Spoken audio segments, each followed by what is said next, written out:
Hi, and welcome to Chronically Determined. Hi, this is Anita, and welcome to Chronically Determined Episode 7. Today we're going to be discussing some food-related issues because Thanksgiving is coming up, and I know a lot of us deal with food-related issues.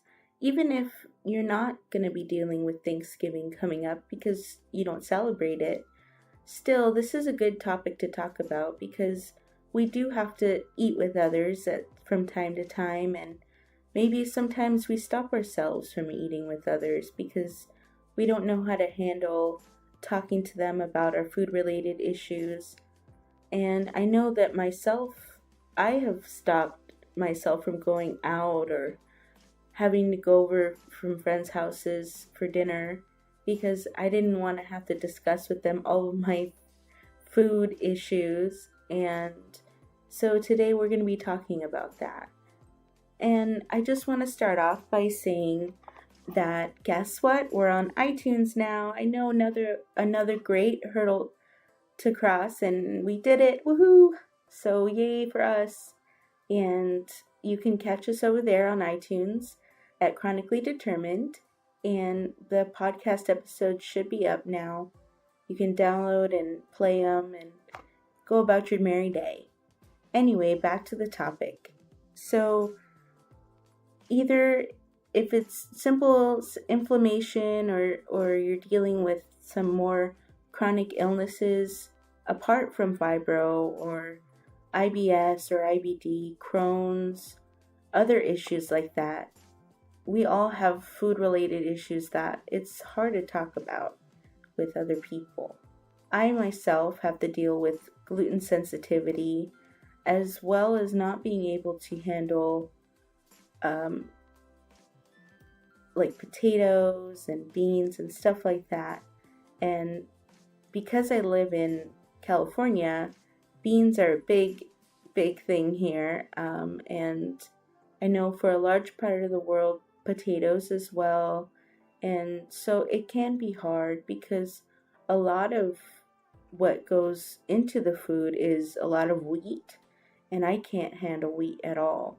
So I've had to give up a lot of the foods that I love. And although it's been a lot better for me to give up those foods because I feel a lot better, it's not so easy when I want to go out with friends or anything like that. So here are some of the things that maybe I do that could help you. I'm not a nutritionist and I am not a doctor. So if you have any of those types of questions, it'd be best if you ask those specialists.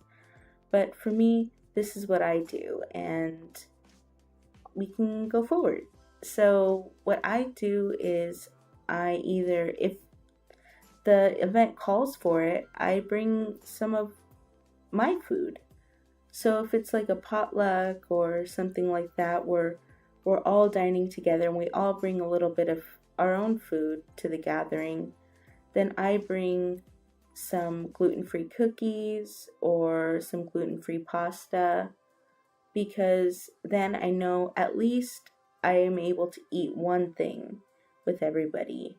And some people do ask, they're very kind, some people do ask if anybody has any food allergies or anything like that.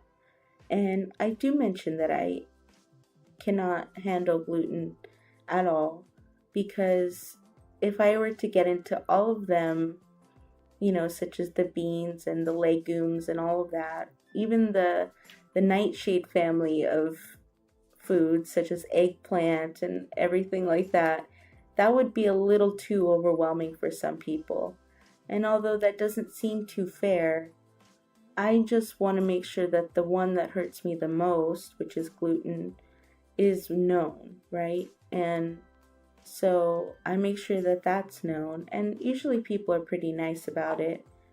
And I could always usually find something that I can eat, usually a protein and some rice. But I try to stick with chicken and rice because that brings me the least amount of discomfort, because it doesn't bring about inflammation and it doesn't bring about any bloating or anything like that. As far as family gatherings go, I know it can be hard because, people might say some things like, oh, you're just being too sensitive. Oh, really, but this is Thanksgiving. Oh, but this is that. Oh, but this is her birthday. Stuff like that.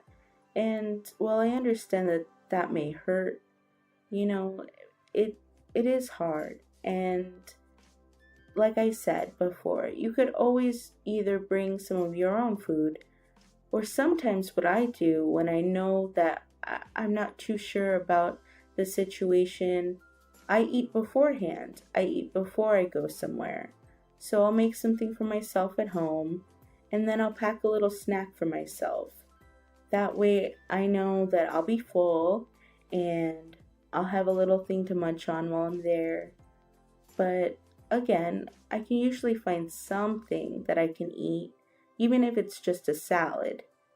And that way, I'm showing that some support for them, and I'm not putting myself at harm's way. Now, sometimes there are going to be times where I do weigh the memory versus my overall health. What I mean by that is, I think to myself, is this meal worth it? Now, for me personally, food does play an important role in my life. I used to want to be a chef. I love food as far as it goes. Like, I really enjoy cooking.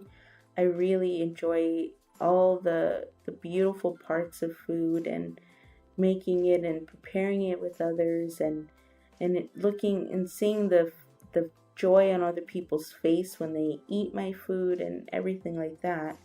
So this particular aspect of chronic illness has been really hard on me.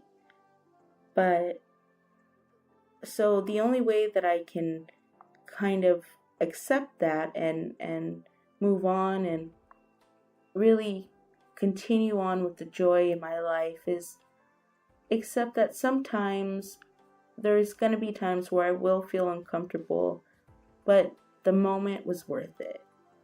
Maybe somebody made me something out of their hard work, and they didn't mean any harm by it, but I really want to try it, and I really want to taste it for them because they worked really hard on it. So I'll go ahead and I'll try it for them. And, of course it tastes good and it's great. Unless, it's a whole meal and we're going out somewhere really, really nice. Then the whole meal is kind of my reward to myself. Now, I don't do this very often, not very often at all. But I do understand the risks that come with it later. I know that I'll be in pain later. I know that I'll have discomfort later. But that's just the risk I take. Now, if food's not that important to you, then maybe you won't have that challenge. But I know a lot of people enjoy food, and I know the joy that surrounds food.